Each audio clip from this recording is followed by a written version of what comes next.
जय हिंद प्यारे बच्चों। तो स्वागत है आप सभी को फिर से हमारे यूट्यूब चैनल में। और हाँ, 15 अगस्त की हार्दिक शुभकामनाएं आप सभी को मेरे तरफ से। तो आइए शुरू करते हैं। 9 नंबर क्वेश्चन, इससे पहले की क्वेश्चन हो चुका है, अगर नहीं देखे तो जा करके प्ले लिस्ट में जाइए। इसका एक प्ले लिस्ट बना होगा जिसमें जाइए और सारे वीडियो को बारी बारी से देख लीजिए ताकि आपको 9 नंबर क्वेश्चन भी समझ में आ जाए। ठीक है दोस्तों, तो शुरू करते हैं 9 नंबर क्वेश्चन। 9 नंबर क्वेश्चन में क्या बोला है समझिए। तो देखिए 9 नंबर क्वेश्चन बहुत ही आसान क्वेश्चन है, आपसे बन जाएगा, याद रखिए। बोला है एक मीनार के पाद बिंदु से एक भवन के शिखर का उन्नयन कोण। एक मीनार है, तो मीनार कहाँ पे रहेगा? तो देखिए ये जमीन है, जमीन पे क्या रहेगा? मीनार। समझिए सबका फिगर एक ही तरह से होता है। ये जमीन पे मीनार हो गया, ठीक है। ये क्या है? जमीन है, जमीन पर क्या हो गया? मीनार। बोला है कि एक मीनार से पाद बिंदु से, तो समझिए क्या बोला है, एक मीनार के पाद बिंदु से एक भवन के शिखर का उन्नयन कोण। देखिए यह हो गया भूमि, भूमि पर एक साइड है क्या? तो भवन, और एक साइड क्या हो गया? मीनार। ये हो गया मीनार, समझिएगा ये मीनार है, और यह क्या हो गया? भवन हो गया। चलिए भवन थोड़ा सा तिरछा है तो इसको सीधा कर देते हैं। देखिए ये हो गया भवन और ये हो गया मीनार। अब समझ पढ़िए क्वेश्चन, आपको समझ में आ जाएगा। क्या बोला है? एक मीनार के पाद बिंदु, पाद बिंदु का मतलब जहाँ पर मीनार खड़ा है वहाँ से भवन के शिखर का उन्नयन कोण। तो वहाँ से भवन के शिखर का उन्नयन कोण कितना है? तो 30 डिग्री है। कितना डिग्री है? 30 डिग्री। आगे बोला है और भवन के पाद बिंदु से मीनार का उन्नयन कोण। भवन के पाद बिंदु ये रहा, इसके पाद बिंदु से मीनार का उन्नयन कोण ये हो जाएगा कितना डिग्री है? तो बोला है 60 डिग्री है, 60 डिग्री है। और आगे बोला है उसी बिंदु से पेडस्टल के शिखर का उन्नयन कोण, सॉरी बच्चों, और आगे यदि मीनार 50 मीटर ऊंची हो तो भवन की ऊंचाई ज्ञात करें। यदि मीनार की ऊंचाई दे दिया यह 50 मीटर ऊंची हो तो बोला है कि बताइए भवन की ऊंचाई कितना होगा। तो ये बच्चों बहुत ही शानदार तरीके से इसको हल करते हैं। देखिए कितना जल्दी हल हो जाता है।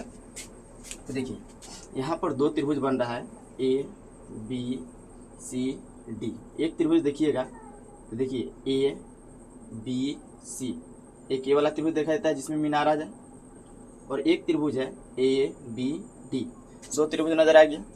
अब देखिए दोनों त्रिभुज में, तो दोनों त्रिभुज का आधार क्या है? A B. हमसे पूछा है कि बताइए भवन की हाइट क्या है। तो बहुत ही सिंपल तरीका है कि देखिए अगर यह लंब है, इसके लंब से हम क्या करेंगे? इसका आधार निकाल लेंगे। इसके लंब से जब आधार निकल जाएगा तो जैसे ही यह आधार आएगा, तो देखिए तो यह आधार इस त्रिभुज के लिए भी आ रहा है और यह त्रिभुज के लिए, तो इसके आधार से इसका क्या निकाल लेंगे? लंब निकाल लेंगे। हो गया। तो आइए इसी को लिखते हैं। क्या लिखेंगे कि जब माना कि डी ए चाहे ए डी एक क्या है? भवन है, भवन है। थोड़ा सा रुकिए, इनके डाल लेते। तो आइए क्या कहे कि माना कि ए डी एक क्या है? ए डी एक भवन है। ए डी एक क्या है? भवन है, जिसकी ऊंचाई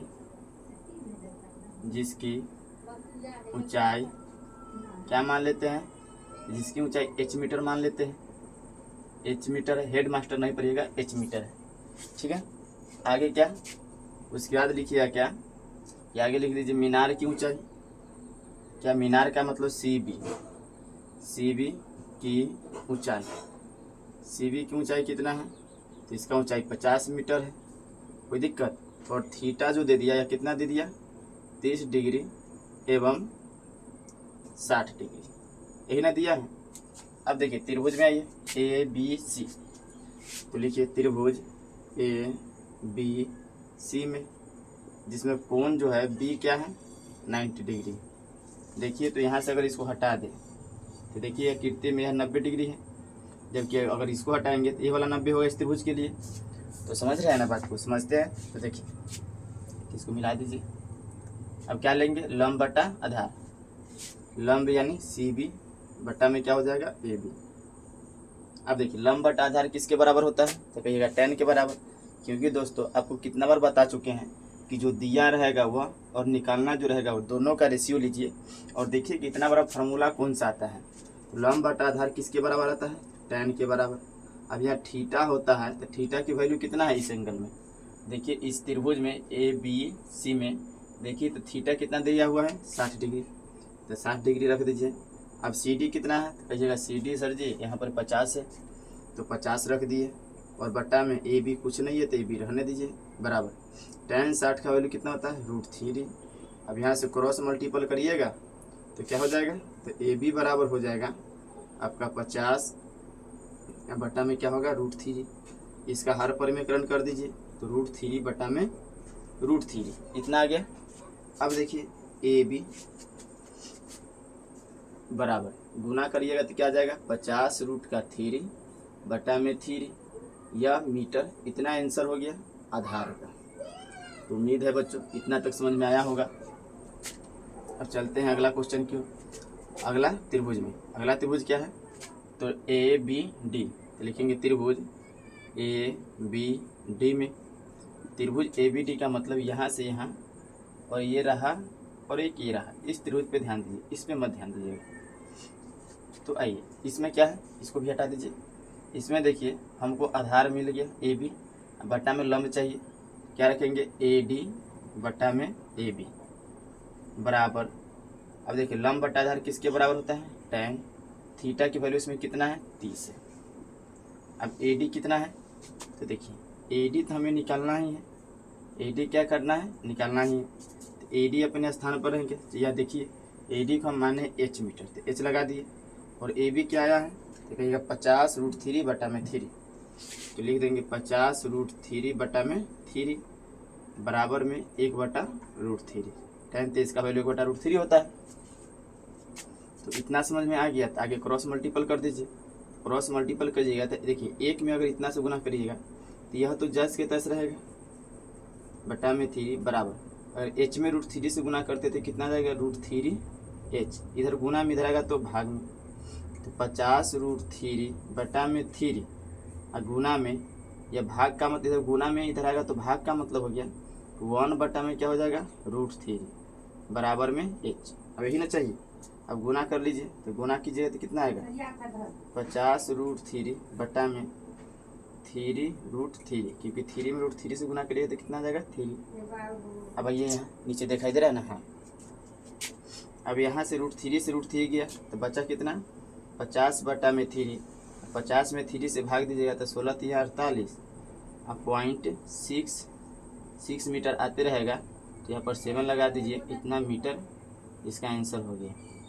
यानी इसकी जो हाइट होगी कितना होगी 16.66 मीटर करके होगा। तो 6-7 लगा दीजिए या इतना ही पर छोड़ दीजिए, कोई दिक्कत नहीं होगा, इतना पर भी रहने दीजिएगा, तो आंसर यही होगा। तो बच्चों समझ में आया होगा, अगर समझ में आया है तो चैनल को सब्सक्राइब कर दीजिए और ज़्यादा से ज़्यादा वीडियो को शेयर कीजिए। तो आइए अगला क्वेश्चन की ओर चलते हैं। तो आइए बच्चों 10 नंबर क्वेश्चन देखते हैं। बोला 80 मीटर चौड़ी सड़क के दोनों ओर, 80 मीटर कोई सड़क है, देखिए यहाँ से यहाँ तक एक सड़क है चौड़ा है, जिसकी कुल जो चौड़ाई है कितना है 80 मीटर है, 80 मीटर। और बोला दोनों आमने सामने लंबाई वाले 2 खंभे लगे, यानी दोनों तरफ जो है समान लंबाई के खंभे लगे हैं, दोनों तरफ समान लंबाई के क्या लगे हैं खंभे लगे। थोड़ा हमसे टेढ़ हो जाता है, आप लोग स्केल का प्रयोग कर लीजिएगा, ठीक है, क्या है कि एग्जैक्ट तो इसे नहीं बना सकते हैं। चलिए ठीक ठाक है,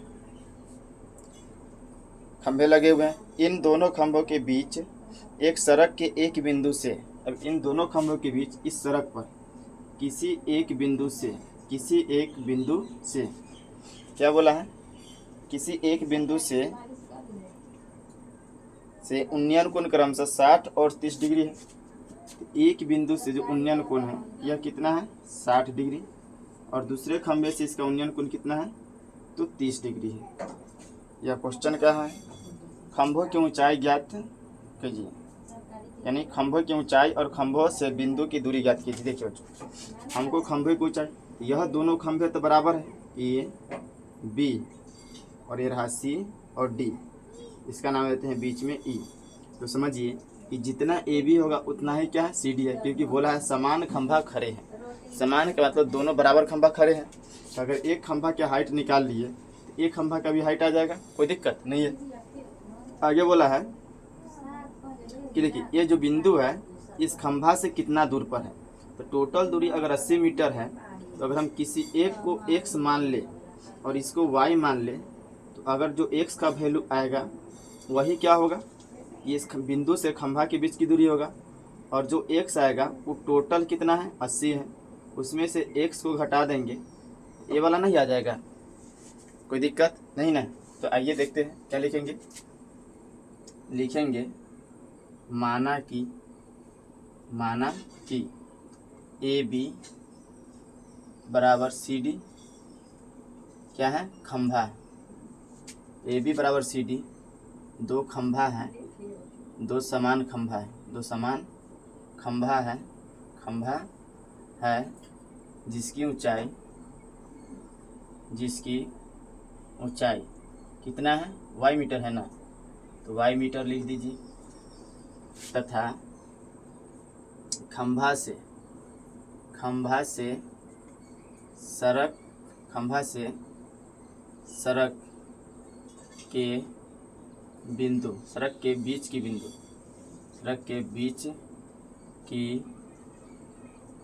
बिंदु की दूरी कितना है, x मीटर है, यहाँ से यहाँ तक मान लीजिए।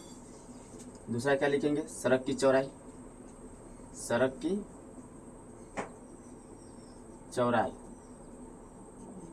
अगर चौड़ाई की बात करें तो क्या है, बी डी है ना, बी डी, सड़क की चौड़ाई बी डी, ये कितना है 80 मीटर है, 80 मीटर। तो बी ई कितना हो जाएगा, तो बी तो यहाँ लिख ही दिए हैं, यहाँ समझिए, यहाँ पे तो बी ई लिख दिए हैं, कितना है x मीटर। तो ई डी कितना हो जाएगा, ई डी बराबर x 80 माइनस का x, 80 माइनस x, यानी देखिए यह x मीटर है, तो जो भी x आएगा, जैसे मान लेते हैं कि यह x जो है, x हमें 20 मिल गया, तो बताइए कि ईडी कितना होगा, तो कहोगे कि 80 माइनस का 20, टोटल में से आप क्या कीजिएगा 20 को घटाइएगा तो इतना ना आ जाएगा, इतना तो आप खुद समझदार है। और मान लेते हैं कि x 30 आ गया, तो 80 में से 30 के घटाइएगा 50 आ जाएगा, इतना आ गया, तो वही है इतना मीटर, समझ आया। तो हम क्या करते हैं, किसी एक का यहाँ से वैल्यू निकाल लेते हैं और अपने आ जाएगा। चलिए क्या पहले लेते हैं, त्रिभुज ए बी ई, लिखेंगे त्रिभुज ए बी ई में, त्रिभुज ए बी ई में क्या होगा, त्रिभुज ए बी ई में देखिए लंब बटा आधार लीजिए, क्या कि कर्ण का तो कोई काम ही नहीं है, तो लंब बटा आधार, लंब का मतलब ए बी, आधार का मतलब बी, बराबर क्या हो जाएगा tan, लंब बटा आधार तो tan ही होता है, एंगल कितना दिया हुआ है 30 डिग्री, इतना में ध्यान रखिएगा। कोण बी बराबर कितना है 90 डिग्री, और हाँ उसमें भी लिख लीजिएगा, ठीक है। तो लंब कितना है, तो y बटा में d कितना है x, बराबर में tan 1/√3, तो यहाँ से क्या होगा, क्रॉस मल्टीपल कीजिएगा, तो x बराबर हो जाएगा √3y, ठीक है बच्चों। समीकरण 1 ले लीजिए, तो x बराबर क्या आ जाएगा √3y। अब x का वैल्यू जैसे पुट करेंगे तो हमें क्या आ जाएगा y, अब y का मान रखेंगे x निकल जाएगा। अब लिखेंगे त्रिभुज, देखिए त्रिभुज क्या लिखेंगे, तो CDE में कोण क्या है d बराबर 90 डिग्री। अब इसमें भी क्या कीजिए, लंब बटा में आधार, तो CD बटा में क्या हो जाएगा d बराबर क्या होगा tan, देखिए लंब बटा आधार tan बराबर होता है, और tan थीटा की वैल्यू कितना है 60 डिग्री। तो CD कितना है नहीं पता है, तो CD नहीं पता है, तो अगर यह y है तो यह भी कितना होगा y, तब CD की जगह y का उपयोग कर सकते हैं, बटा में d कितना है, तो d 80 माइनस का क्या है x है, बराबर में tan 60 का वैल्यू कितना होता है √3। तो इतना तक उम्मीद है समझ में आ गया होगा। तो आइए आगे चलते हैं, क्रॉस मल्टीपल कीजिए, y में 1 से करिएगा तो y हो जाएगा बराबर, अब यहाँ पर √3 में इतना से करिएगा तो क्या होगा, तो 3 इंटू 80 माइनस का क्या होगा x होगा। अब बच्चों यहाँ ध्यान से देखिए, तो हम x के वैल्यू कितना रख सकते हैं √3y, तो यहाँ पे y बराबर क्या होगा, तो √3 इंटू में 80 और माइनस के यहाँ क्या रख देंगे, तो √3y, इतना तो फिल कर ही सकते हैं, ब्रैकेट में लिख दीजिएगा समीकरण 1 से, समीकरण 1 से। कोई दिक्कत नहीं ना है, कोई दिक्कत है बताइए, नहीं है। अब यहाँ से क्या कीजिए कि इसको गुना कर दीजिए, या इधर ही गुना में है, इधर आएगा तो भाग में, यानी y बटा में क्या हो जाएगा √3, और ये माइनस में इधर आएगा तो प्लस में √3y बराबर में क्या बच जाएगा 80। देखिए इधर ही √3 क्या है गुना में, इधर आएगा तो भाग में, फिर इधर ही देखिए जब ये हटेगा तो ब्रैकेट हटेगा तो माइनस में है, माइनस में बराबर की इस साइड लाएंगे तो क्या होगा प्लस में बराबर में, इधर क्या बच जाएगा 80। अब यहाँ भिन्न के जोड़ कर दीजिए तो √3, तो यहाँ से क्या बचेगा y प्लस का √3y, √3 नहीं 3, √3 में √3 से गुना होगा तो 3y, यही ना होगा, बराबर में क्या होगा 80 बटा में 1। अब यहाँ से जोड़ लीजिए तो 3 कितना होगा 4y बटा में √3 बराबर में 80। अब यहाँ से क्रॉस मल्टीपल कीजिएगा तो क्या होगा 4y बराबर में 80√3, तो y बराबर कितना हो गया तो 80√3 बटा में 4, ए से कट गया तो y का मान आ गया 20 चौक 80, 20√3 कितना आ गया 20√3 मीटर। तो नीचे दिखाई दे रहा होगा। तो देखिए बहुत ही आसान है, इतना समझ में आ गया है। अब थोड़ा सा और बचा हुआ है। अब y का मान आया तो यहाँ पर क्या कीजिए कि देखिए समीकरण 1 में y का मान रख दीजिए, x का मान निकल आएगा। लिखिएगा समीकरण 1 में y बराबर 20√3, यहाँ से ध्यान रखिएगा 20√3 रखने पर तो समीकरण 1 कितना है x बराबर √3y, तो x बराबर √3 इंटू y की जगह कितना आ जाएगा 20√3, तो x बराबर 20√3 में √3 से गुना होगा तो क्या आ जाएगा एक 3 आ जाएगा, x बराबर आ गया 60 मीटर। तो x की वैल्यू कितना आ गया 60 मीटर आ गया। तो 80 में से x की वैल्यू रखिए यानी 60 घटा दीजिए तो कितना हो जाएगा 20। तो अब क्या लिखेंगे इधर कर देते हैं, थोड़ा सा एडजस्ट कीजिएगा। ईडी बराबर कितना है 80 माइनस x, तो ईडी बराबर 80 माइनस का 60, ईडी बराबर कितना आ गया 20 मीटर। तो ये आपका आंसर हो गया दोनों, ये और एक ये रहा। तो उम्मीद है कि आपको समझ में आ गया होगा बच्चों। अगर समझ में आया है तो चैनल को सब्सक्राइब कर दीजिए, वीडियो को लाइक कीजिए और अधिक से अधिक शेयर कीजिए ताकि हमारा मनोबल बढ़ा रहे और इसी तरह से वीडियो बनाते रहें और बेहतर वीडियो बना सकें। ठीक है बच्चों, जय हिंद।